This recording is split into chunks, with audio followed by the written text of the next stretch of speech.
On November 18, 2013, a group of tree trimmers discovered a human skull in a wooded area at the intersection of Haviland Road and Lux Road in West Manchester Township, York County, Pennsylvania.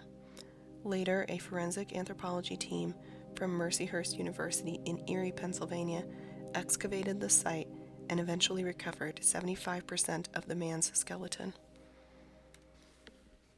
They also found a partial upper denture plate with 8 fake teeth that belonged to Doe, as well as a black leather jacket, size small Knocker brand boxer shorts with blue and red checks, and a purple pair of mongoose sunglasses.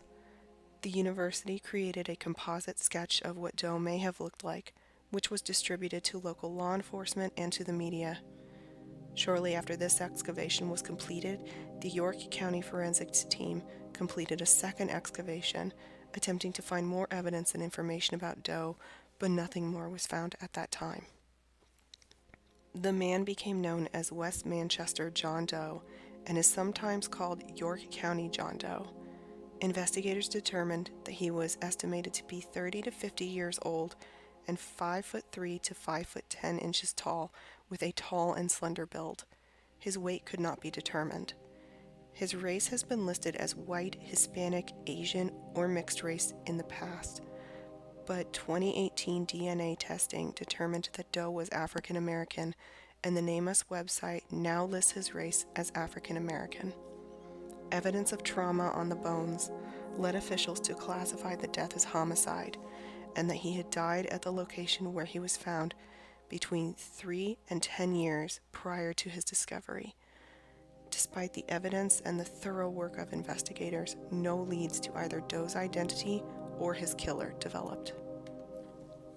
In March of 2015, Doe's information and a composite sketch from the FBI of what he may have looked like were entered into the VICAP Unidentified Persons Database.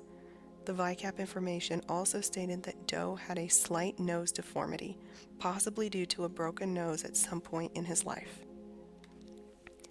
In 2016, the University of South Florida Forensic Anthropology Laboratory conducted isotope testing on the bones and learned more about John Doe. He spent his early childhood in the southeastern United States, possibly northern Florida, Georgia, southern parts of South Carolina, southern Alabama, Mississippi, Louisiana, and/or Texas. Although he was born in and grew up in the United States, he was from a Hispanic-influenced family. Doe spent the last decade of his life in or around the state of Pennsylvania and spent time in the Midwest and eastern United States. Later testing done by the University of Arizona based upon carbon-14 dating of his teeth determined Doe was born sometime around 1961 to 1964. In 2018, the DNA Doe Project and NamUs were able to extract enough DNA from Doe's teeth to enter into GEDmatch and family tree DNA. This determined that Doe is in fact a black male with distant relatives in the Florida area. In 2019, new composite sketches of Doe were released, but these did not produce any new information. As of this recording, there have not been any recent developments in Doe's case, and no one has come forward with new information.